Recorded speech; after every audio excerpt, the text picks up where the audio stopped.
Queridas irmãs, queridos irmãos, que a doce e suave paz do Evangelho de nosso Senhor Jesus Cristo permaneça e nos envolva hoje e todo sempre.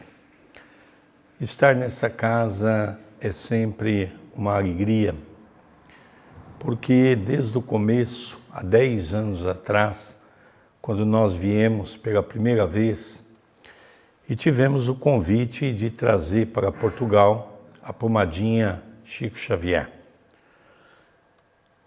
E esta casa, naquela altura, nos recebeu para podermos fazer uma reunião, um pequeno seminário, eu e o nosso querido irmão Arnaldo Costeira, de Viseu, para com que as pessoas pudessem conhecer a pomada.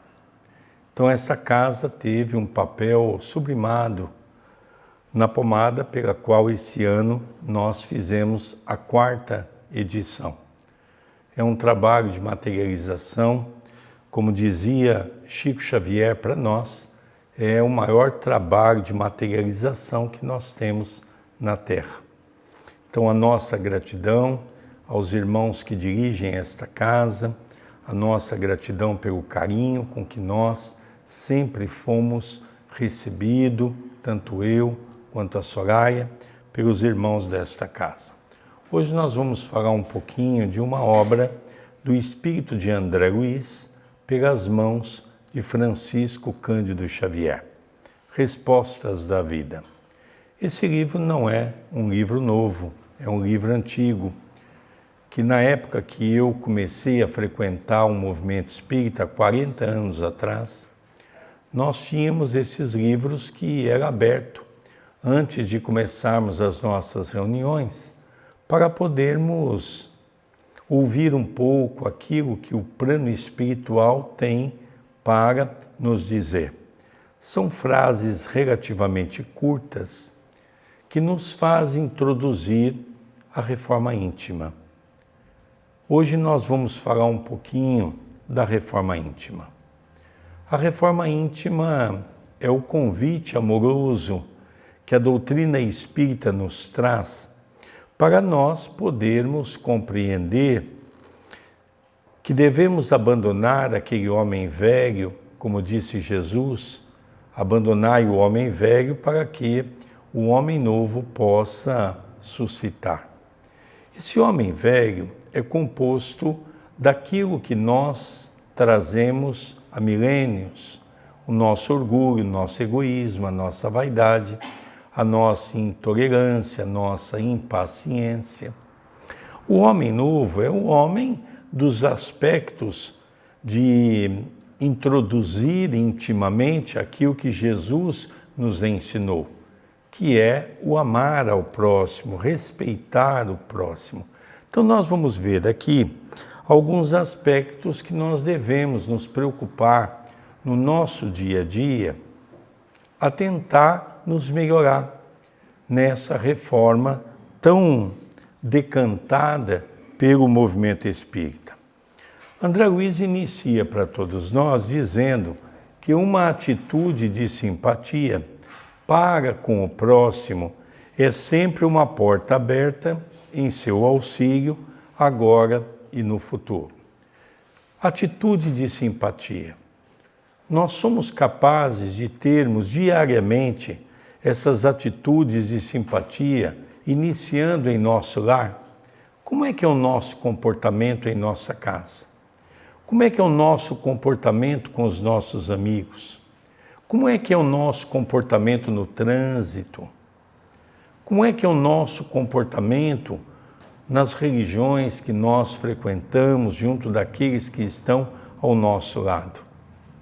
Então nós percebemos que atitudes de simpatia, ela não é tão simples como nós imaginamos, porque nós ainda não introduzimos dentro do nosso coração o aspecto dessa atitude. O aspecto de poder servir o nosso próximo como nos convida Jesus. E André Luiz nos fala que é uma porta aberta em nosso próprio auxílio, agora e no futuro.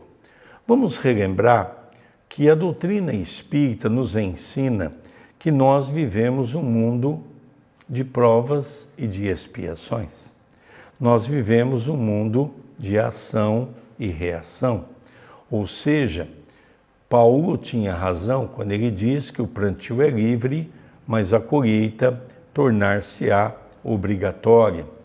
Então nós vamos começando gradativamente a mudar os nossos hábitos, a mudar a nossa forma de ser. Continua André Luiz, você nem sempre terá o que deseja, mas enquanto estiver ajudando os outros, encontrará os recursos de que precise. É interessante que nós somos incapazes de agradecer a Deus tudo aquilo que Ele nos concedeu. Mas é comum nós, no nosso dia a dia, reclamar aquilo que nós não temos. Principalmente quando nós falamos dos quesitos materiais. Mas ele diz que quando nós nos propomos a ajudar o próximo, nós vamos encontrar os recursos necessários para receber em troca e para podermos continuar as nossas atividades. Eu me lembro que certa feita nós estávamos à casa de Francisco Cândido Xavier, aonde eu tive a oportunidade de frequentar desde 1985 até 2002 no seu desencarne. Mas certa feita à noite nós estávamos na casa dele quando o Antônio de Pádua, um amigo nosso, que era o presidente da casa que eu frequentava em Itatiba, nessa época eu morava em Itatiba, São Paulo, porque eu já trabalhava em banco, e era um momento crucial para as instituições. Estava havendo uma modificação nas leis brasileiras. Então o Toninho perguntou ao Chico como é que nós deveríamos nos proceder. Porque todas as instituições deveriam fazer uma opção se queriam continuar sendo religiosa ou se seria fazer a opção de uma instituição de caridade filantrópica. Eu me lembro que o Chico perguntou qual que é a diferença.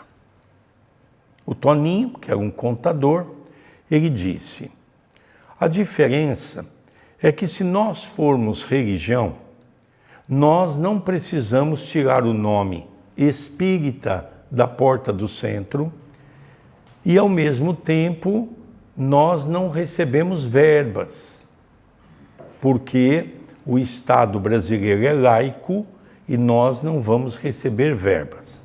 Se nós optarmos por assistência social, vai ocorrer que nós temos que tirar o nome espírita, vamos receber verba e automaticamente nós vamos ter que tirar tudo aquilo que é religioso. Então, se formos religião, não temos verba, mas mantemos o nome. Se não formos religião, nós vamos ter que tirar o nome e podemos receber dinheiro do governo. O Chico estava ouvindo atentamente, que era um costume dele, e no final o Chico disse assim: Deus me livre ter que tirar o nome espírita das instituições. E aí o Toninho perguntou: Chico, mas nós vamos sobreviver nas nossas obras assistenciais? O Chico diz assim: meu filho, quando a casa espírita tem Jesus no comando, nunca há de nos faltar nada para as nossas atividades. E realmente, no ano que vem, vai completar 40 anos que eu estou em obra assistencial. E realmente, a nossa casa espírita hoje, ela faz 3 toneladas de comida por mês.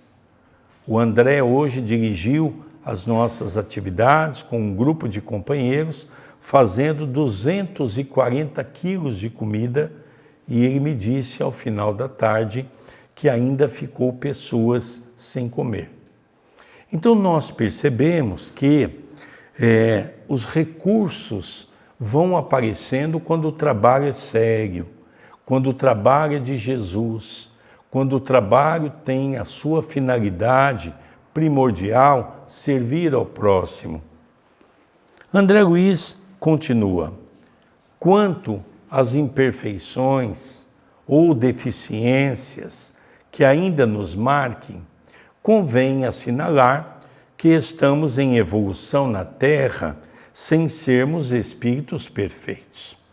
Vamos analisar que no século passado nós tivemos a oportunidade de sermos contemporâneo de Francisco Cândido Xavier, Irmã Teresa de Calcutá, Gandhi, espíritos que foram convidados por Jesus, já que Jesus é o nosso governador espiritual, é o co-criador, como diz no livro Evolução em Dois Mundos, é o co-criador desse planeta. Então nós percebemos que todos nós nos encontramos no mundo que nós vamos ser identificados, segundo o professor Allan Kardec, do mundo de provas e de expiações. Nesse mundo de provas e de expiações, o mal impera sobre o bem.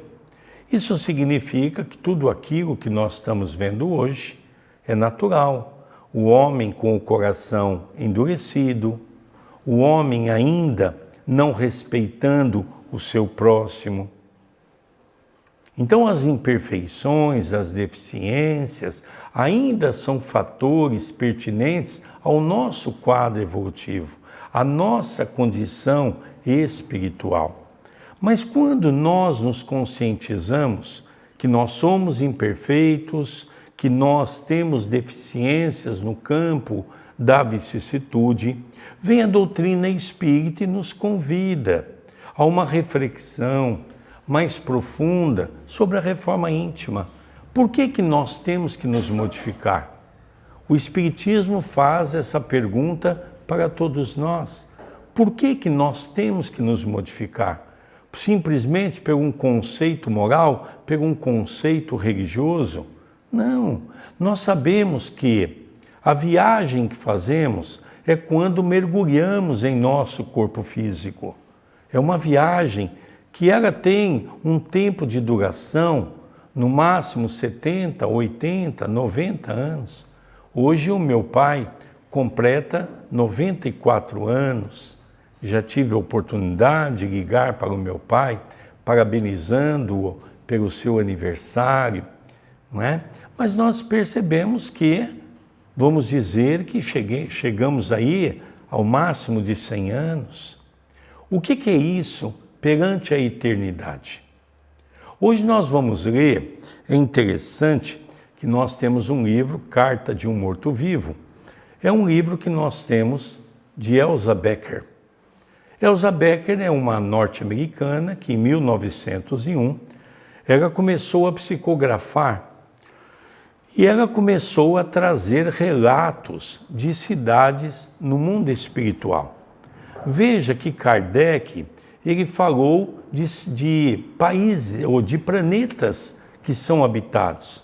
Não é? Não só que no ano da primeira revista espírita ele falou sobre Júpiter, a beleza que é morar em Júpiter, não é? Mas as cidades ele deu a introdução de que nós temos um planeta de 7 dimensões, que depois veio ser esclarecido pelo espírito de André Luiz. Nós temos o abismo, nós temos as trevas, que são 2 dimensões abaixo da crosta. Nós temos a crosta pela qual nós estamos matriculados, depois o umbral, a música, a arte e a filosofia. Depois nós temos muitos mundos felizes e mundos ditosos. É interessante que depois desse livro, de 1901, é um livro que Chico Xavier pediu para que pudesse ser traduzido esse livro para a língua portuguesa. Em 1944, Chico Xavier recebe o livro Nosso Lar. Foi o livro Nosso Lar que nós passamos a conhecer a segunda cidade que foi criada no Brasil nos aspectos do mundo espiritual. É interessante que todo mundo que lê tem aquele sonho, né? De quando desencarnar, para onde você quer ir, eu quero ir para Nosso Lar. Mas nós não podemos esquecer que Nosso Lar está nas zonas umbralinas. Ou seja, no umbral fino, já que as dimensões também têm as suas subdimensões. Então hoje já é normal, conhecendo o Espiritismo, sabendo da reencarnação, conhecedor da comunicabilidade com o plano espiritual, é natural que nós já começamos a fazer projetos em nossa vida sobre o mundo espiritual. É natural que nós devemos começar a nos perguntar para onde nós vamos depois do desencarne. Mas não é apenas pensar para onde nós vamos. É nós pensarmos que para aonde nós vamos é exatamente uma consequência natural daquilo que nós estamos fazendo hoje. Por isso ele diz para nós, convém assinalar que estamos em evolução. A evolução não depende de Deus, não depende de Jesus, não depende dos nossos familiares. A evolução é algo pessoal, intransferível, que cada um de nós que vamos fazer uma programação. Nós temos como espíritas a figura de Chico Xavier, que, como eu sempre digo, Chico Xavier é um homem que foi convidado por Jesus para com que o Brasil pudesse receber essa árvore que estava sendo, de uma certa forma, depois do desencarne de Kardec, a Europa passaria por sérios problemas, como passou Portugal com Salazar, como passou a Espanha, como passou a própria França. Então tinha que ir para um lugar neutro. E Chico Xavier, convidado por Jesus, foi quem trouxe toda essa alavanca de complemento dessa doutrina abençoada, nos mostrando o que é o plano espiritual, nos mostrando a nossa condição, dando prosseguimento na obra de Kardec. Como ele mesmo diz aqui, sem sermos espíritos perfeitos. Quando nós passamos a olhar no espelho, nos nossos olhos da alma, nós vamos perceber que nós estamos à busca desse entendimento. Nós estamos à busca dessa evolução. Nós hoje temos muita preocupação em olhar o defeito dos outros. Criticamos, falamos mal do outro, sem sequer conhecer. Nós temos que inverter esse fator, começarmos a olhar os nossos defeitos. Questão 919 do Livro dos Espíritos, uma pergunta feita, respondida pelo Espírito de Santo Agostinho. Como é que ele fazia e como é que ele fez diante da prece para a sua modificação, reforma íntima? Ele conta que todas as noites ele entrava no seu quarto, apagava a luz, fechava os olhos e conversava com Jesus. Ele fazia um planeamento do seu dia. O que ele havia feito de bom? Ele analisava e ele tinha aquele conceito: o que eu fiz de bom é uma obrigação do cristão. Ele memorizava o dia, aquilo que ele fez de ruim ou que ele deixou de fazer para o próximo. Ele então conta que ele, no final, fazia uma prece pedindo a Jesus que o amparasse no dia seguinte, para que ele pudesse corrigir as suas mazelas, corrigir as suas imperfeições, corrigir as suas deficiências, que ele tivesse força para isso. Então a doutrina espírita vem nos trazer os caminhos para a nossa evolução. Então nós hoje, tendo Chico Xavier como esse grande exemplo de homem e de médium, nós podemos dizer, bom, logicamente Jesus é um topo muito alto para nós imaginarmos, mas Chico Xavier é capaz de nós imaginarmos quantos séculos eu quero dentro da reencarnação para ser um Chico Xavier. E começarmos a trabalhar diariamente pelo trabalho da caridade, pelo trabalho do amor ao próximo. André Luiz ainda diz, aceite as dificuldades e desafios da existência. Por quê?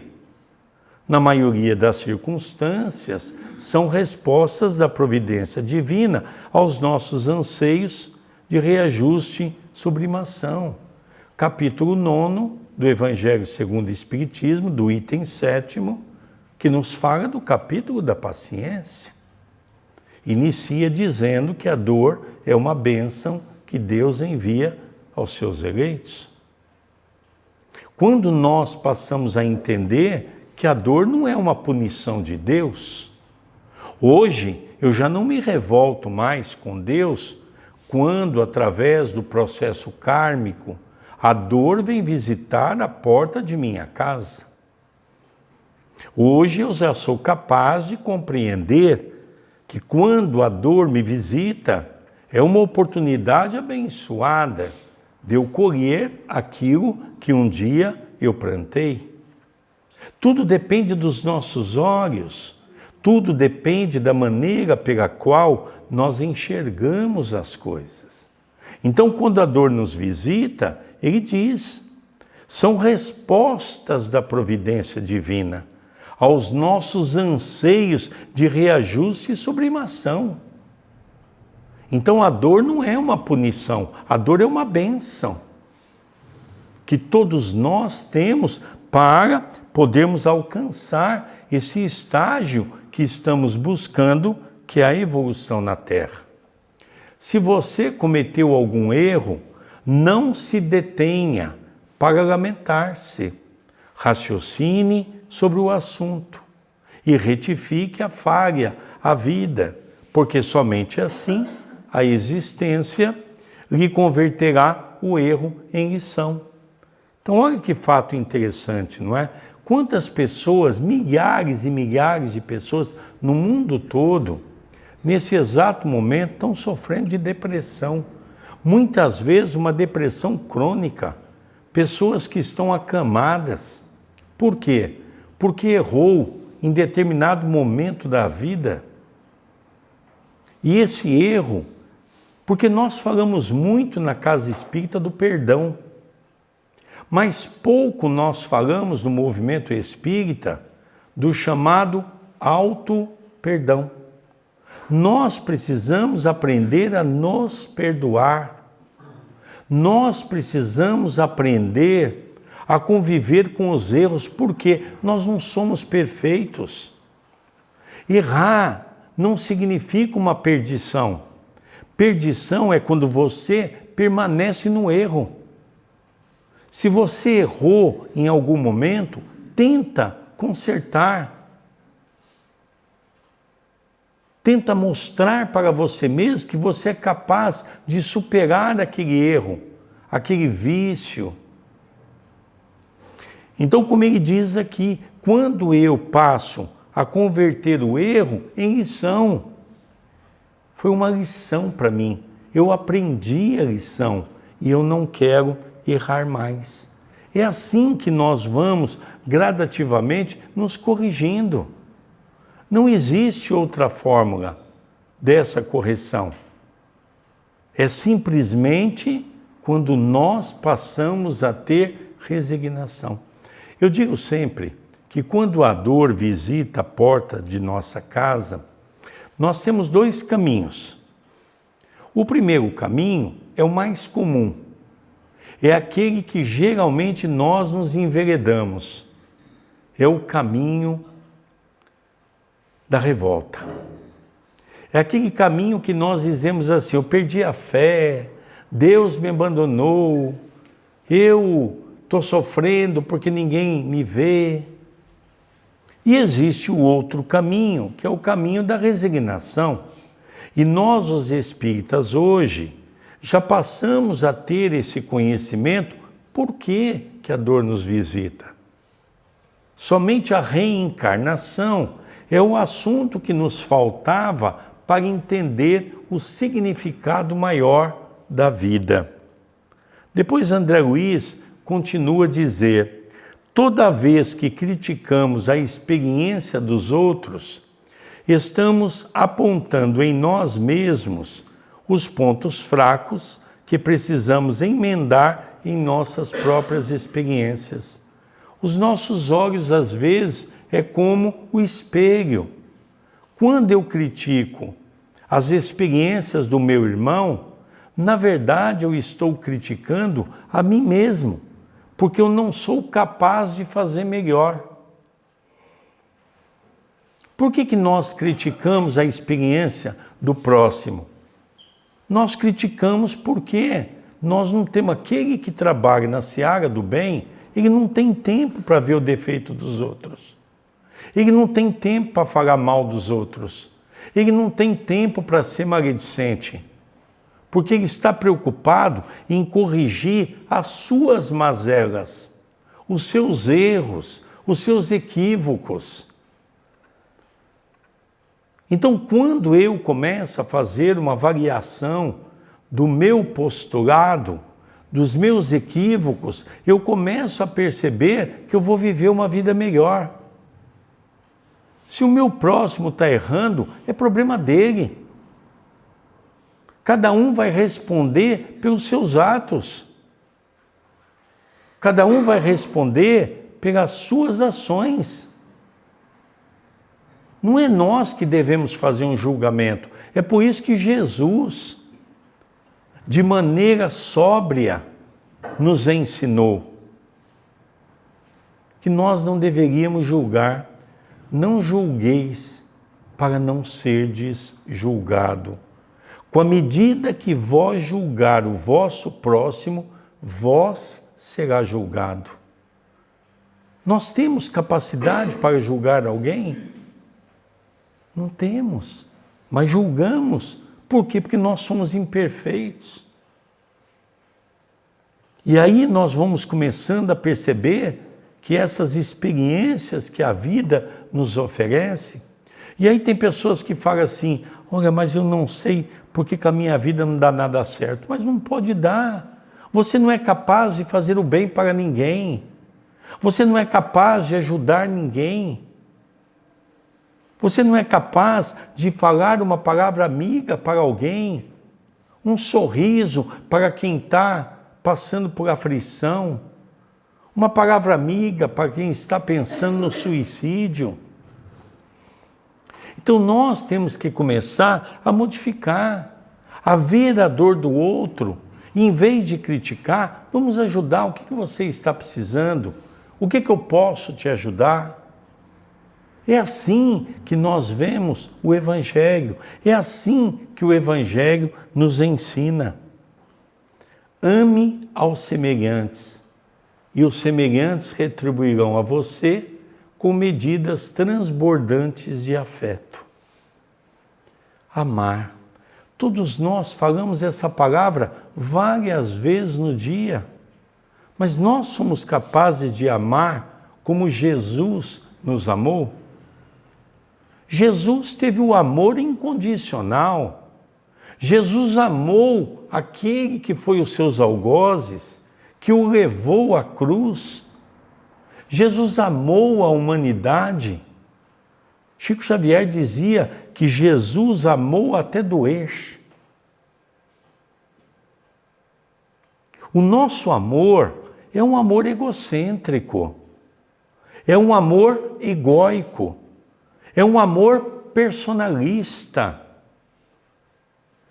Eu amo a pessoa até o momento que ela não faça alguma coisa para mim.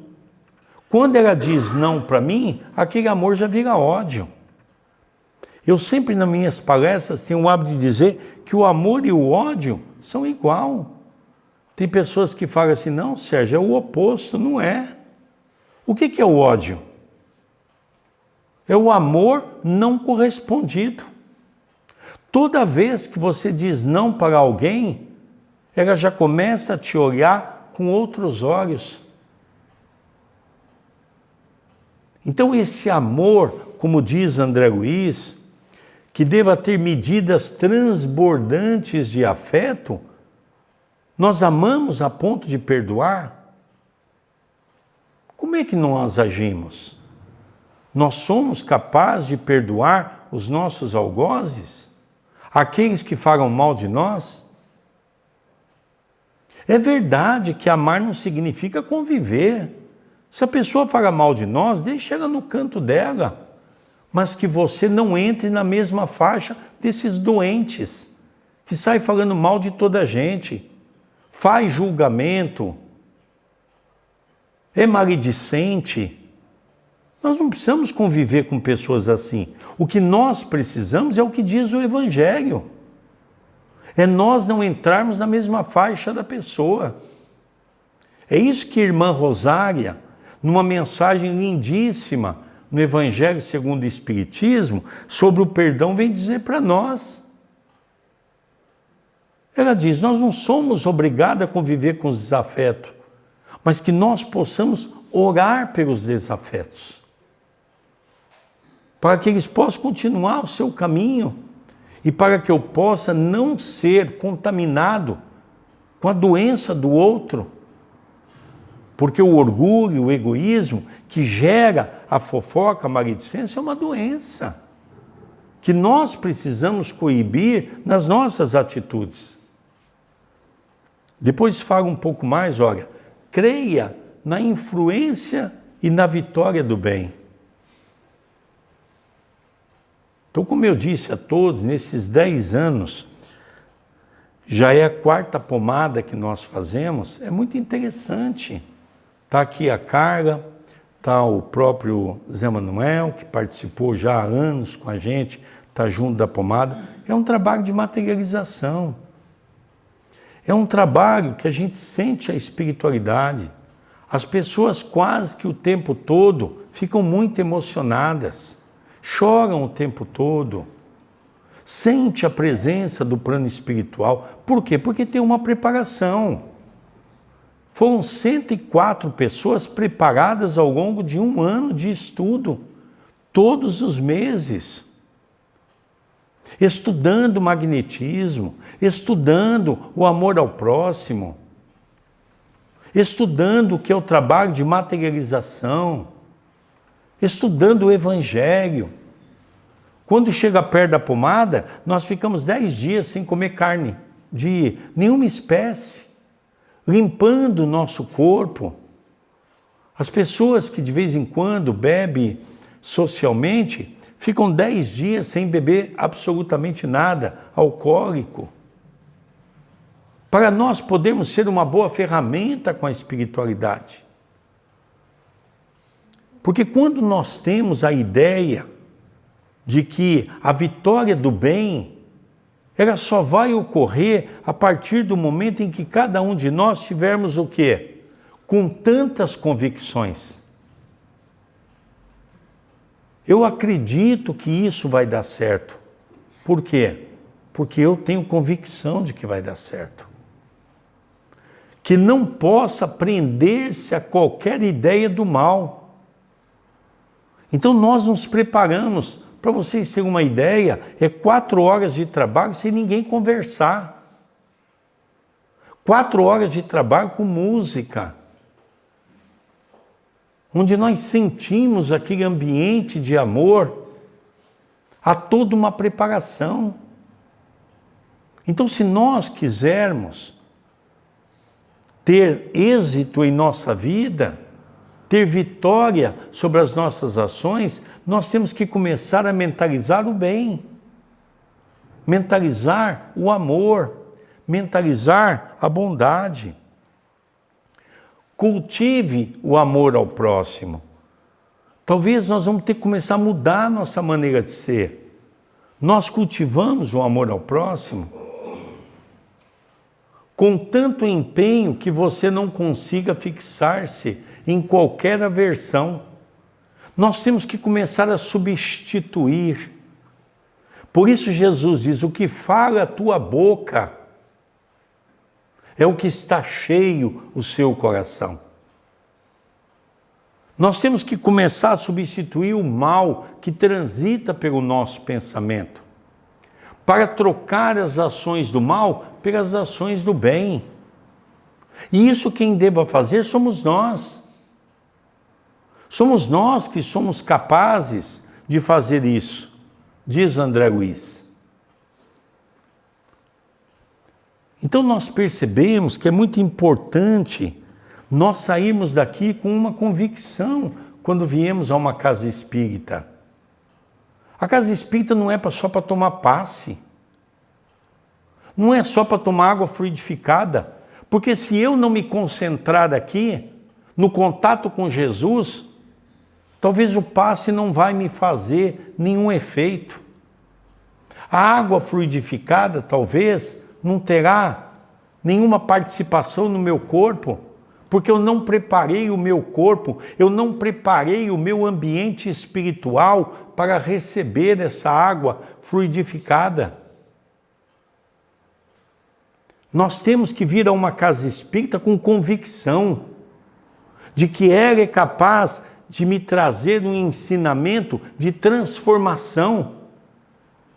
Por isso diz o Evangelho segundo o Espiritismo, se reconhece o verdadeiro espírita pela sua transformação moral e pelos ensejos que podem ser transformados. Nós não somos perfeitos, nós estamos aqui para a busca da perfeição, que não vai ocorrer do dia para a noite. Hoje eu vou no centro para tomar um passe. Não, hoje eu vou no centro para ouvir Jesus. Hoje eu vou no centro para ver qual é a mensagem. Me faz lembrar aquela história que eu vivenciei no centro. Nós sempre temos o hábito de entregar uma pagela, não é? Aquelas mensagens. E eu entreguei para uma companheira do centro, e ela olhou assim e diz assim para mim, olha, é a cara do meu marido.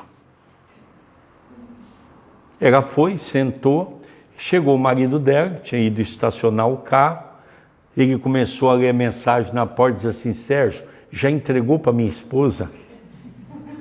Eu falei, por quê? Olha, é a carinha dela. Quer dizer, na verdade nós estamos dentro de um centro dessa maneira. A gente fica assim, ai se fulano tivesse aqui. Essa mensagem é para ele. Essa mensagem é para... Não, infeliz. Essa mensagem é para tu.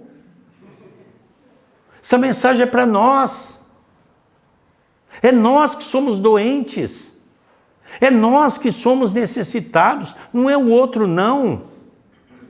Enquanto eu não entender que eu sou doente, que eu sou desequilibrado, que eu tenho problemas, que eu preciso da mensagem, e depois de cada mensagem, chegar em casa e refletir. Nossa, hoje foi falado no centro, isso, e é verdade, eu preciso me transformar. Enquanto nós não interiorizarmos essa mensagem, nós vamos continuar sofrendo, porque nós vamos continuar achando que o outro é doente. E não é o outro doente, somos nós. Por isso nós estamos aqui, numa casa espírita. Então, queridos irmãos, que possamos mudar a maneira de pensar e vermos o centro sob um novo prisma, uma nova ótica, um novo momento para a nossa evolução.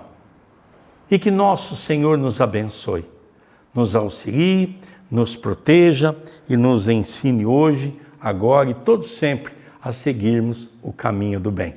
Muita paz no coração de todos.